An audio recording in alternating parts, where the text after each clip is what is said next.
ئامادەکاری کۆماری ئیسلامی بۆ گرانترکردنی هەنگاو بە هەنگاوی نرخینە.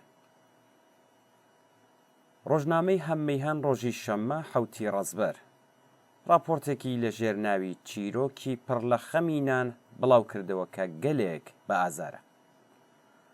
زەهرە جەعفەرزادە ئەم راپۆرتەی بە کەڵک وەرگرتن لە نانەوەکان لە 15 نانەوەخانە لە ناوچە بێبەشەکان ئامادە کردووە.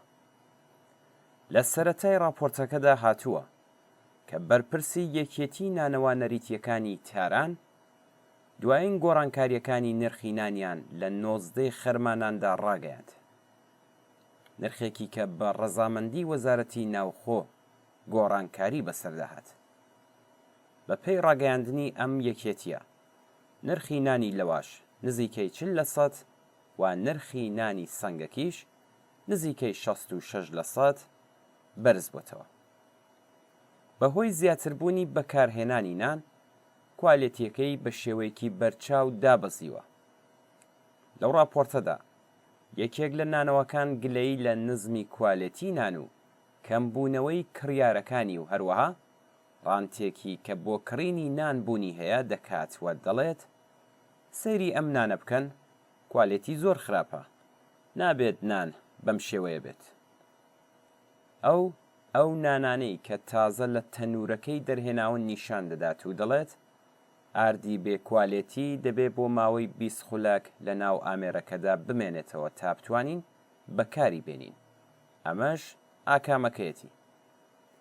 یەکێکی تر لە نانەوەکان بەرامبەر بە کەمبوونەوەی پشکی ئارد ناڕزایەتی دەردەبڕە و دەڵێ بە بیانووی جۆراوجۆر 30 فەردە ئاردیان لە هەر نانەوەخانەیە کەم کردوێتەوە.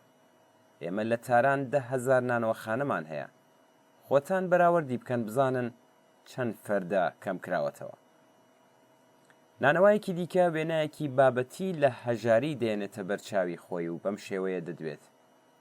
ئێستا دۆخی ئابووری خراپە. فرۆشی ئێمەش کەمی کردووە. خەڵک لە خواردن کەوتون. پێشتر ڕۆژانە 3 ژەمیان دەخوارد بەڵام ئێستا 2 ژەم دەخۆن. نەخواردنی ئەو ژەمە فرۆشی ئێمەی کەم کردوێتەوە. پامنێرەکە لەسەر زاری کۆمەڵناسێکەوە دەڵێت ئێمە کەم تا زۆر ئاماری فەرمیمان سەبارەت بە دۆخی هەژاری لە وڵاتدا لەبەردەستدایە.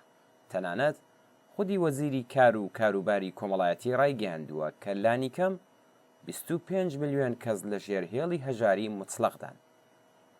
هەژاری مطلق واتە مرۆڤ توانایی دابینکردنی لانیکەمی پەیداویستیە سەرەتاییەکانی ئەم ژیانەی لەوانە نان و ئاوی خواردنەوە، بێهداشت، جل و بەرگ و شوێنی نیشتەجێبوونی نییە.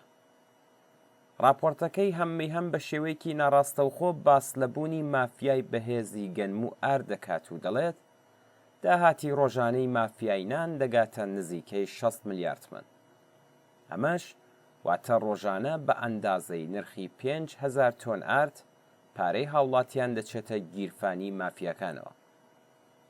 سەبارەت بە مافیای ئارد لە مازەندەران دەوترێت کە 13,000 فەردەی ئاردی یارانەیی لە بری ئەوەی بکرێت بە نان بۆ خەڵک بە نرخی ئازاد لە بازاڕدا فرۆشراوە. مافیای ئارد جگە لە دزینی بەشە ئاردی خەڵک بە وەرگرتنی ئیمتیاز کارێک دەکات کە بە ئاشکرا جنایەتە. ئەویش بریتیە لە جیاکردنەوەی ڕیشاڵی ناو ئاردەکە.